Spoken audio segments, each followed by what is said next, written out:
Hey friends, how's it going? The film kicks off with Kath and Max, a couple on a quiet getaway to a remote cabin deep in the woods. The drive was long, the directions exhausting, but Max insisted on the trip, though the real reason behind his urgency will soon be revealed. When they finally arrive, Kath notices another car already parked outside. Strange, since they'd rented the cabin themselves. Moments later, a young man steps out, and Max reluctantly approaches him. The guy claims he and his girlfriend booked the place online and even paid in advance. Tension rises, voices are raised, and Kath joins in the argument. With no other option, Max pleads for just one night's stay, saying Kath is too tired to drive further. The young man's girlfriend soon shows up, and after a moment of hesitation, she agrees to let them stay. Kath feels uneasy and suggests leaving, but Max convinces her to stay, reminding her of all the adventures she's already had. Against her better judgment, she gives in. The two couples finally settle inside. The strangers introduce themselves as Greta and Al, a younger pair whose sparks seem to have dimmed with time. Drinks flow, conversations unfold, and Kath reveals something shocking. She first met Max when he was her student, and their chemistry had sparked from the very first class. Soon, Max finds a strange board game tucked away in the cabin. It's called Pillow Talkers, a game designed to reignite the thrill between couples. Curious, they all decide to play, but this game is no ordinary pastime. Each card demands increasingly intimate and unsettling acts. As the night deepened, Greta began openly flirting with Max, and to Kath's surprise, he didn't resist. He enjoyed it, even played along. Uncomfortable and exhausted from the long trip, Kath excused herself early and went to bed. But by morning, something was terribly wrong. Kath woke up alone. Max never returned to their room. She searched the cabin, but it was empty. No Max, no Greta, no Al. Even worse, their car was gone, and the phone network was completely dead. Panicked, Kath rushed into the woods, hoping to find some trace of them. That's when she stumbled across Al, crying. Between sobs, Al revealed the truth. Greta had run off with Max. The man Kath had been with for nearly a year had betrayed her overnight. Heartbroken and stunned, Kath drove back home, unable to process how everything had fallen apart so fast. A week passed. Though the pain was still there, Kath began cooling down. In hindsight, maybe the cracks were always there. Max craved danger and reckless adventure, while she longed for stability. Still, one question haunted her. Who exactly was Greta, and why did Max throw everything away for her? A friend pushed her to dig deeper, and so Kath began searching online. But Greta was a ghost. No social media, no records, nothing that made sense. That's when Kath shifted her focus to the cabin itself. Desperate for answers, Kath calls the owner of the cabin. The call is answered by a man named Nicholas Barlow, but he refuses to share any guest details. Thinking quickly, Kath lies, claiming she just wanted to return a book to Greta. Nicholas softens and offers to pick it up himself. The next day, they meet at Kath's nursery. She comes clean, explaining everything about Max and Greta. Instead of brushing her off, Nicholas listens.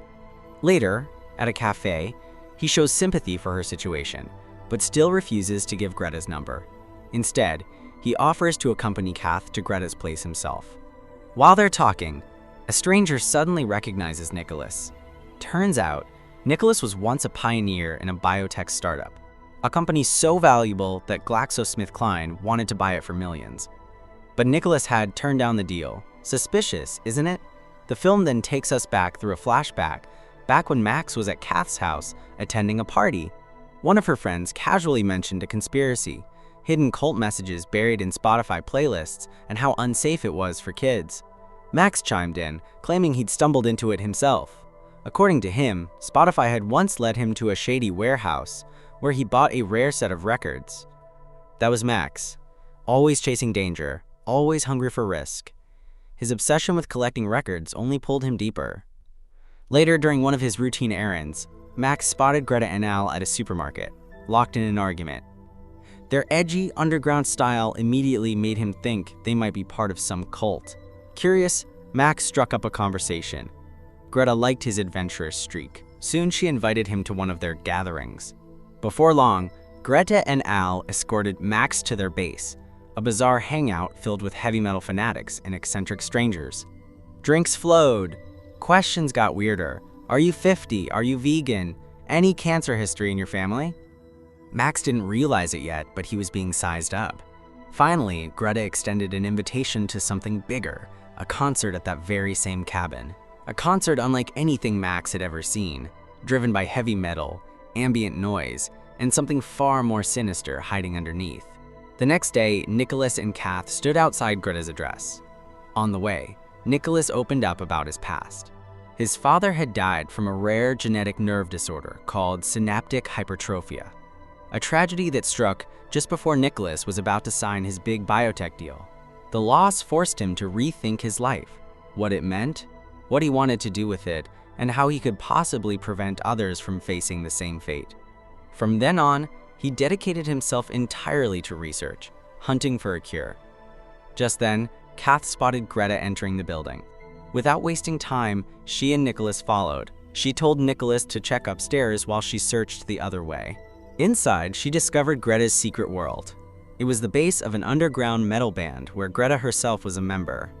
When Greta noticed Kath, she gave an awkward apology for breaking up her relationship, but her tone was anything but sincere. She hinted coldly that Max had already chosen her, and whatever he had with Kath was long gone. Then Greta's phone slipped from her hand. Kath picked it up, and her eyes froze on the screen. The wallpaper showed Greta smiling beside Max. The betrayal hit like a knife. Crushed and disrespected, Kath walked away. Outside, Nicholas comforted her. He opened up about his own heartbreak, how, at 36, his wife had left him, taking their son with her. It nearly destroyed him, but he learned to accept reality and move on. That's exactly what he urged Kath to do. Back at home, Kath burned Max's cap and his letters, watching the flames erase what was left of him in her life. For the first time, she felt ready to move forward. In the days that followed, she and Nicholas grew closer, meeting often.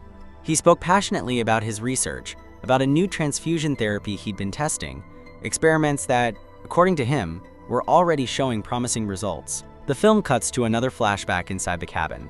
Greta and Al were waiting, but Al was nervous.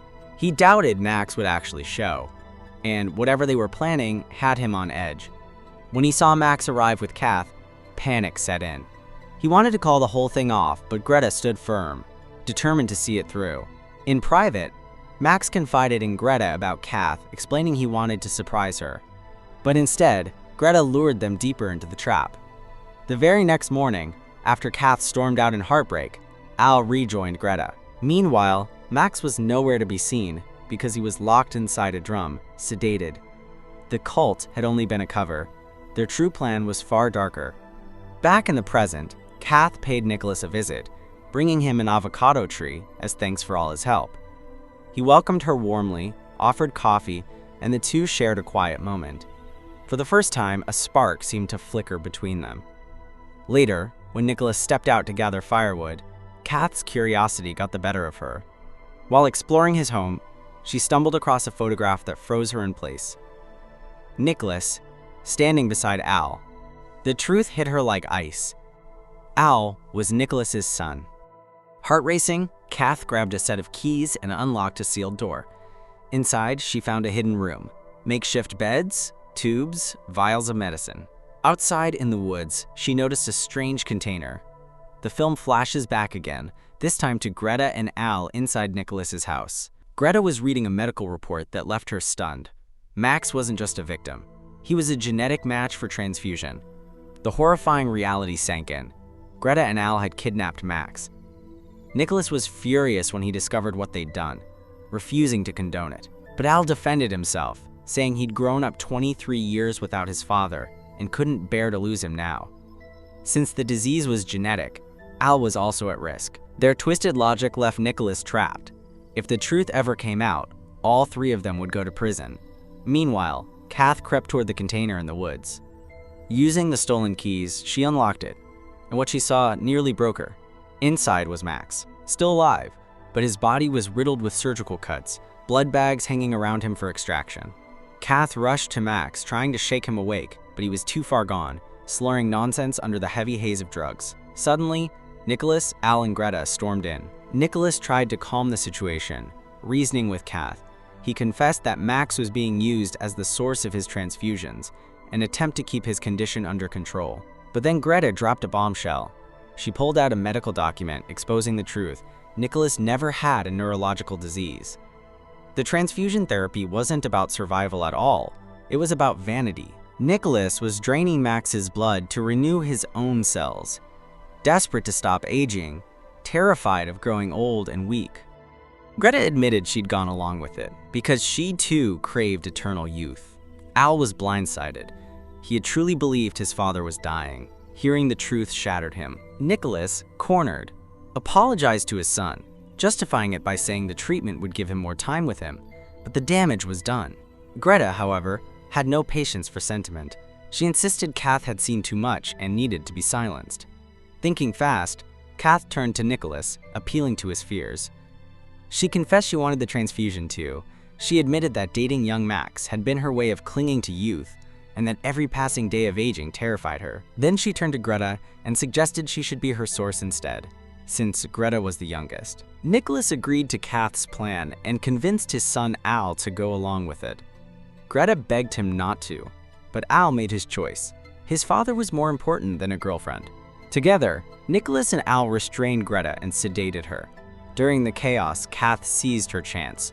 She freed Max and tried to escape with him, but Max, still weak and heavily sedated, tore open his incisions. Blood poured out uncontrollably, and before Kath could save him, he bled to death right in front of her. Shattered, Kath fled the container alone, locking Greta, Nicholas, and Al inside.